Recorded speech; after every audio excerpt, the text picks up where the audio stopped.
দাও দাও করে জ্বলছে আগুন, উঠছে ব্যবসায়ীর স্বপ্ন, আর কর্মস্থল হারান শ্রমিকরা।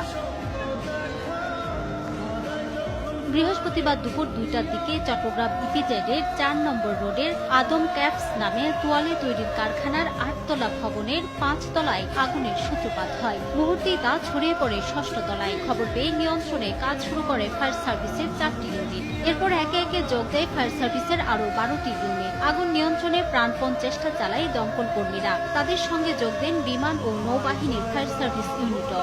দায়িত্ব পালন করছেন পুলিশের পাশাপাশি সেনাবাহিনী।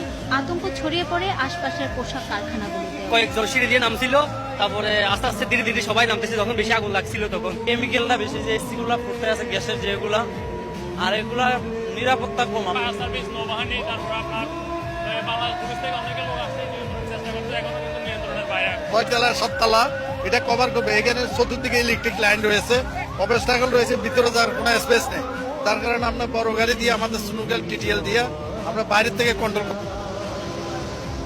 দাহ্য পদার্থ থাকায় আগুন দ্রুত ছড়িয়ে পড়ে। কারখানাটিতে থাকা বেশিরভাগ শ্রমিক কর্মচারী নিরাপদে বের হয়ে এসেছেন বলে দাবি ফায়ার সার্ভিসের। অলরেডি এর মধ্যে 20-25 জনের মতো আমরা রেস্কিউ করেছি, আর বাকি এখন আমরা সাহায্যে আছি, কিন্তু আগুন যতক্ষণ পর্যন্ত কন্ট্রোল না আসবে ততক্ষণ পর্যন্ত কিছু বলা যাবে না। গত 2 মাস আগে নগরীর কর্ণফুলী ইপিজেডে আগুনে পুড়ে যায় একটি